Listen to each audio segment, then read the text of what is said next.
least in Russia, in Moscow, it's an evening time. I'm just going to my evening business after work time, and I've just left the office where I work, and I decided to make stream as far as I have some time, even if I have just a quarter of hour, 15 minutes. Right now I am in the center of Moscow. You see a beautiful church behind me. I will show you. It's a beautiful church, and there are many churches around. It's the Taganskaya square area where I work, and this building is the museum. It's called the Russian Abroad Museum.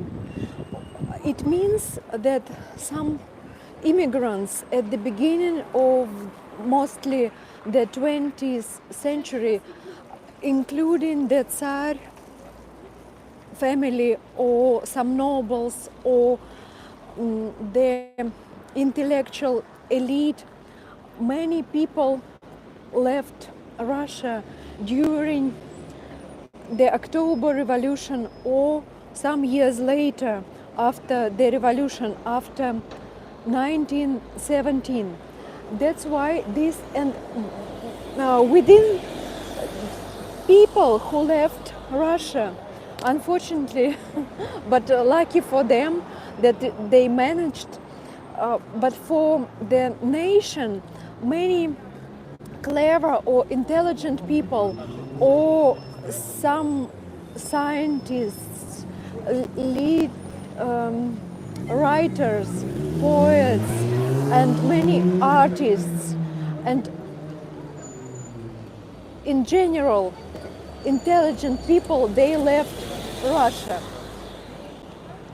This museum, you see, they have some exhibitions, and Lansere, I forgot who is Lansere, but I guess that uh, he is an artist, and Nikolai Gushin. I'm not sure of who is Nikolai Gushin, but probably he is an artist. An artist, I've heard that there was an artist with this name. Maybe it's a different person, I don't know. But Lansere, actually, probably he is an artist. What I'm going to do, I'm going to have a look in the work or in the books shop. You see, it's the books shop near or even in the same building with the Russian Abroad Museum. Russian foreigners or the Russian people who left our country at the beginning of the 20th century, and the books museum, the books shop is like that. And I wanted to show you the small exhibition inside the shop. It's the portraits with Russian writers, male mostly and some female. Probably you know some of them. Let me show you. You see, Anna Akhmatova, Alexander Pushkin, and they are from different centuries. Anna Akhmatova is the female poet from the beginning of the 20th century, though Alexander Pushkin is the most famous Russian poet of the 19th century. You see Fyodor Tyutchev, Nikolai Gumilev, Iosif Brodsky is one of the most famous poets in the 20th century who was the immigrant to the US in the middle of the 20th century. Мандельштам, Marina Tsvetaeva. I love this guy.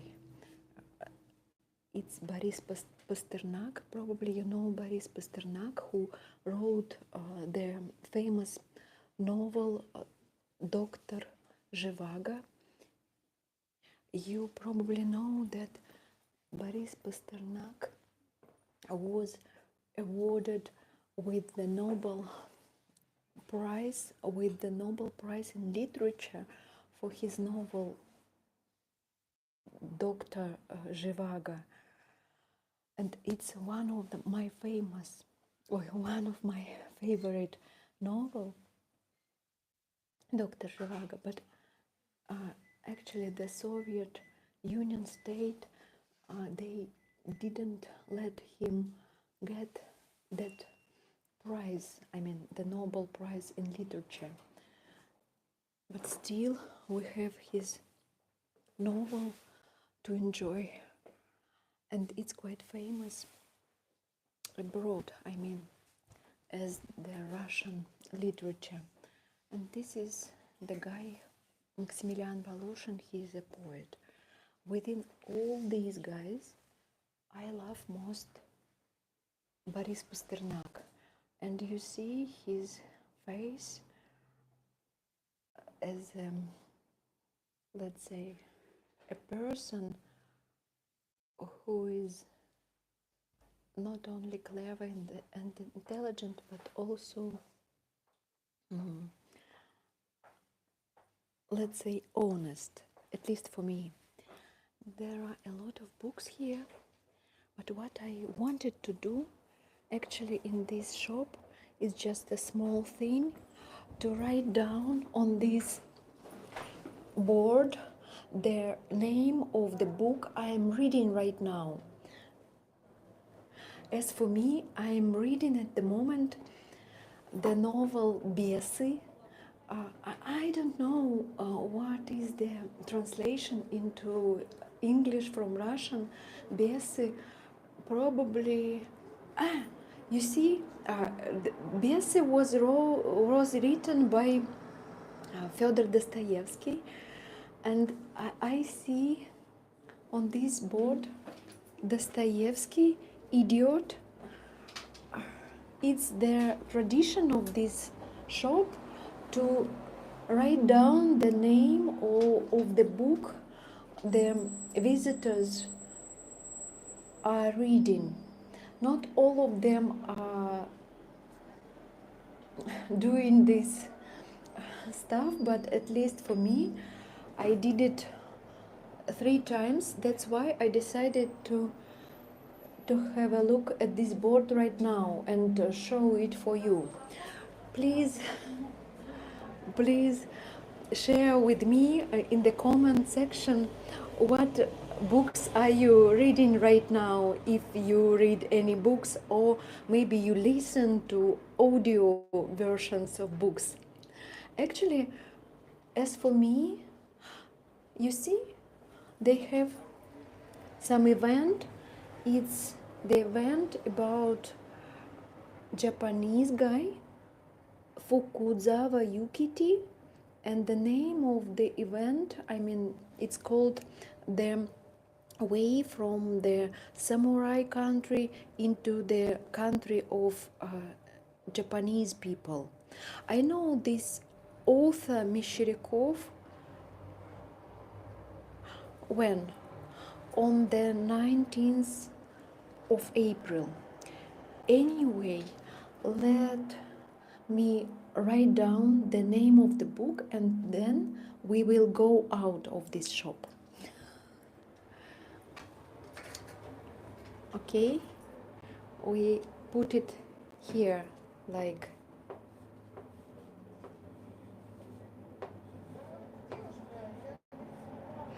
and as for they have the surname of Fyodor Dostoevsky, we leave it like this because there is no space to any additional information, uh, and my Bessie will sit near the idiot. We did it. Please ask questions if you have some. I will have 10 minutes more to show you a little bit of the area. This is the church. I don't know the name of the church, but we see that it's quite old. The street is going ahead to the square. The Taganskaya square is famous for the amount of streets coming into the center of square. You know, I've heard some version about Moscow that Taganskaya square is the unique place within whole world, or at least in Europe, in terms of quantity of streets coming into the one point, one square. I how to say count? Count. I counted the streets last time. It's about 10 streets coming in the square, Taganskaya square, and it's quite many, a big amount. The Museum of Russian Abroad, I'm not sure of the right name, but let's call it Russian Abroad Museum, looks like this from the other side. It's the yard inside. We saw it with you just 5 minutes late before from the other side, and from this street it looks like this. And we are heading towards the other church. It's the ancient one, you see, a small one, at least it is not high. It is not high building, but decorated, richly decorated, with golden dome and with blue domes. And there is a row with ceramics on the top, you see.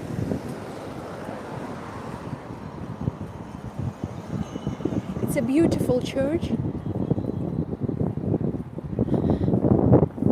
And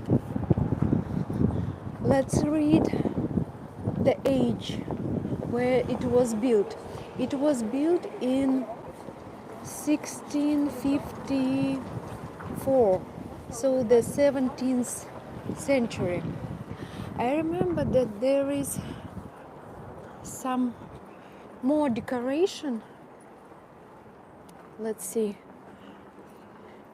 The icon, it's traditional Orthodox church and a lot of decorations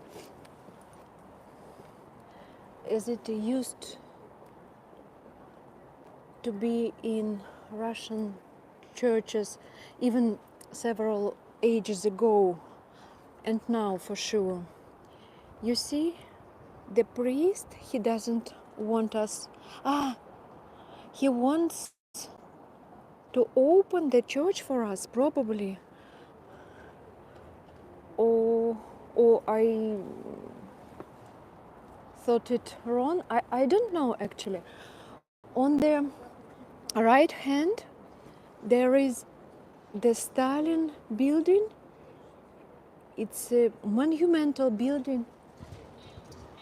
And that side of the street, there is famous Moscow skyscraper on Sokolnichinskaya embankment.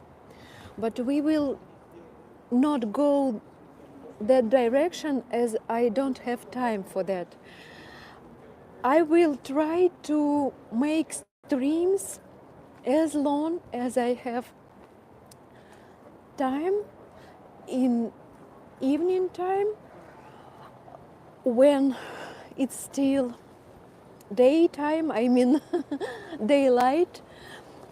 It's a good for streaming because once it was dark, I did a stream in winter during my skiing trip, and it was so dark that I thought that it was not a good idea to share the surroundings and even the nature when it's dark.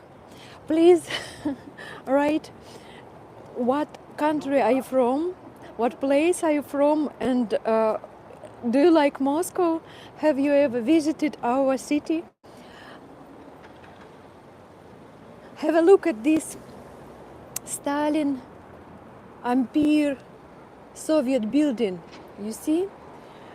It's the monumental architecture, we call it. And actually, usually the monumental style, there are always some figures or some sculptures on it. You see, the Soviet sculptures, at least this one is a worker, or maybe he is an artist or a pilot. At least I see his cap, cap. And the other sculpture is definitely the worker, or maybe a farmer, as he is holding maybe some, I don't know what he is holding. Do you have any idea?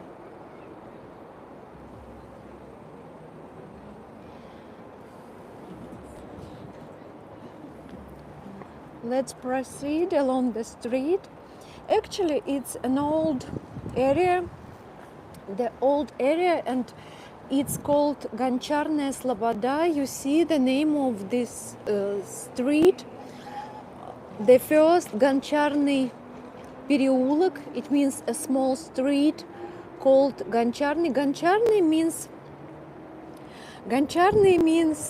some ceramics like plates or some kitchen stuff made of ceramics, and all of it, even nowadays, it's produced in oven, you know.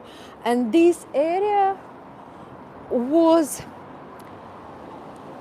quite in a distance from the Kremlin, as it was not secured to have a lot of ovens and fire in the neighborhood with the Kremlin. That's why it was put in this area, Goncharная Sloboda. Sloboda is an old word. We have it only in old, not only in old language, but when we describe something old. And Sloboda means like a village, but not a village, the area of the neighborhood with the exact or similar profession. Like Sloboda, the bread, the bakeries, Sloboda, or the wooden Sloboda, or some others, like Goncharная Sloboda means they produced ceramics in this area during some old ages. Actually, I visited Nepal last year, in 2024 I need to cross the road. Cross the road, and right now I will show you the Taganskaya square. Please put me a like to motivate me. This is the street. It's the ring, one of the rings inside Moscow. There are many rings, and this one of them. Behind me there is Taganskaya Square, and you see a lot of streets coming into the middle. 1, 2, 3, 4, 5, 6, 7, 8, 9, around 10 streets. No one of you wrote what country you are from. Please let me know. Anyway, I was telling you about Sloboda, and last year I was visiting Nepal, the country called Nepal, and its capital Kathmandu. You know definitely the most high mountains in the world, the Himalayas, and Nepal is officially the highest, their country with the most high mountains in the world, Nepal. And Kathmandu is its capital.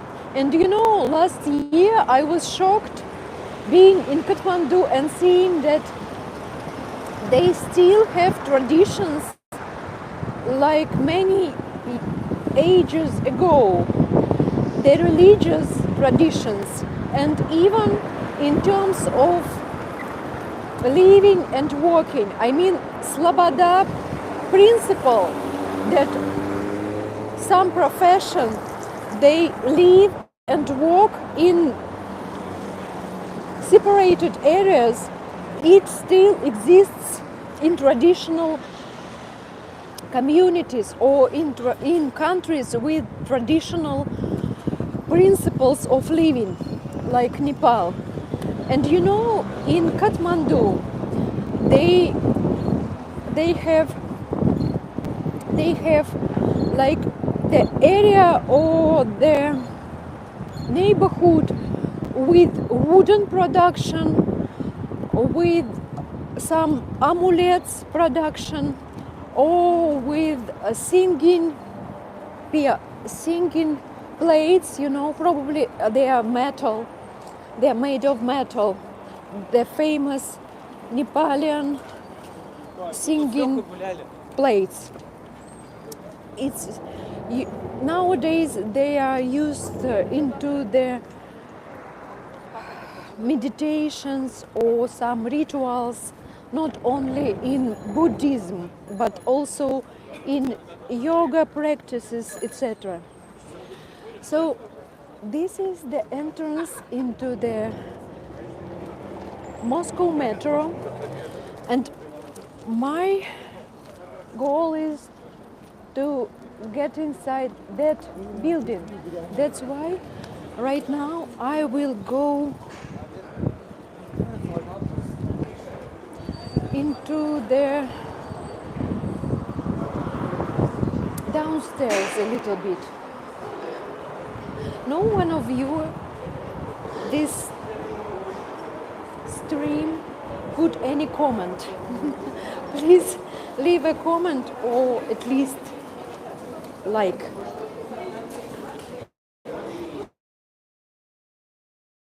Let's go to the opposite side of the street. You see, we have the fruit shop in the metro. I like the fruits.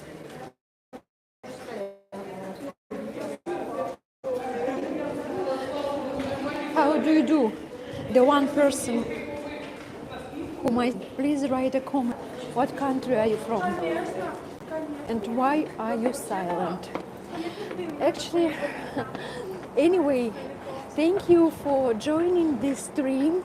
For me, it's quite challenging to talk spontaneously